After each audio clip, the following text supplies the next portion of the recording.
ازاي نقدر نخلي بطولاتنا المحلية اقرب للمستوى الدولي حتى بامكانياتنا الحالية؟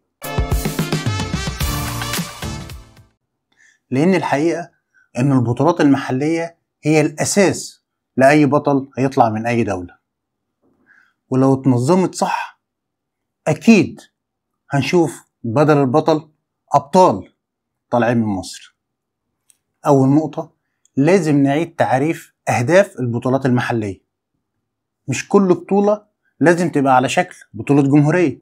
في بطولات ليها أهداف معينة زي اكتشاف المواهب، أو تقييم أداء اللاعبين تحت ضغط، أو تحضير نفسي وتكتيكي لتجهيز لبطولات عالم.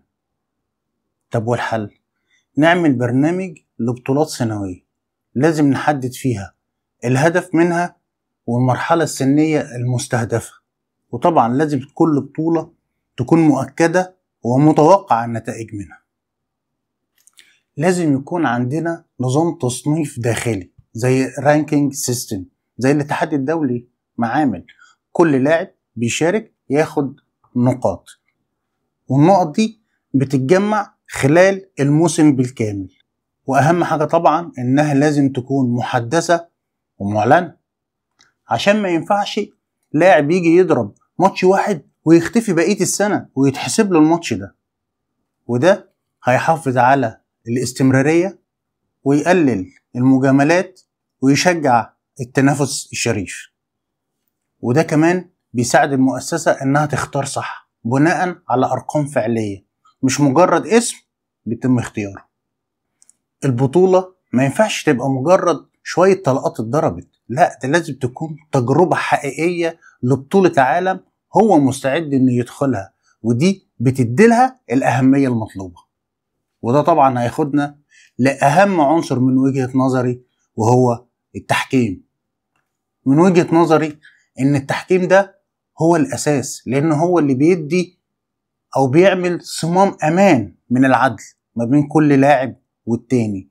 كل لاعب هيجي يلعب هو واثق تمام الثقة إنه هيلاقي العدل والنزاهة والشفافية ما بينه وما بين أي لاعب تاني، سواء اللي واقف في أول حارة لحد آخر حارة. وده طبعا بينطبق على النتائج اللي بتترصد يدوي في الميادين اللي لحد دلوقتي ممكن بنستعملها في البطولات، وبتكون على الشكل كروت، واللي بيكون فيها الطلقات بتترصد يدوي عن طريق التحكيم.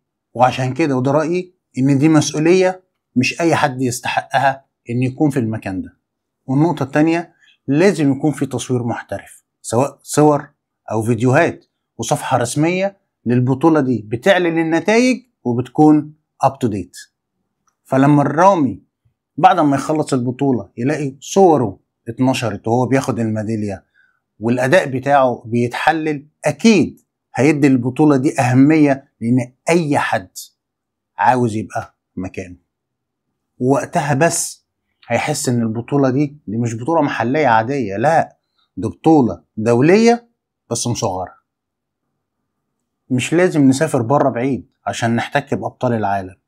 في حلول ممكن نستعملها من واحنا هنا بتزود المشاركات وتديها شوية أهمية. يعني مثلا ممكن ندعو بعض اللاعيبة من الإخوة العرب يجوا يشاركونا في البطولات المحلية بتاعتنا، أو ننظم بطولات أونلاين كل واحد في بلده، بس بيكون التحكيم فيها عن بعد وفي نفس الوقت مشاركة ما بين الدول وبعضها، وهتديها نفس الأهمية. وده تم أيام الكورونا. وممكن كمان نعمل زيارات تبادلية ما بيننا وما بين الدول المحيطة القريبة مننا، وده هيكسر الجمود ويخلي اللاعب يتعود على الضغط النفسي والاحتكاك والجمهور اللي حواليه واللي بيتفرج عليه لايف. المدربين دول مش مجرد منفذين، دول عقل اللعبة.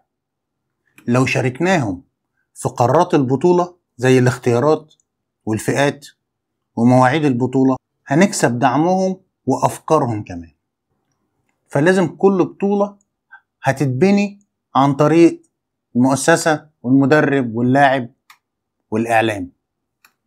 لو اشتغلنا على النقط اللي أنا ذكرتها، المانع إن احنا نلاقي بطولة قوية محلية زيها زي بطولة عالم بالظبط، ويخرج منها بدل بطل أبطال عالميين فعلا. لو شايف الفكرة والطريقة دي إنها قابلة للتنفيذ فعلا، شاركني في الكومنتات وشارك الفيديو لأي حد مهتم ممكن تتم.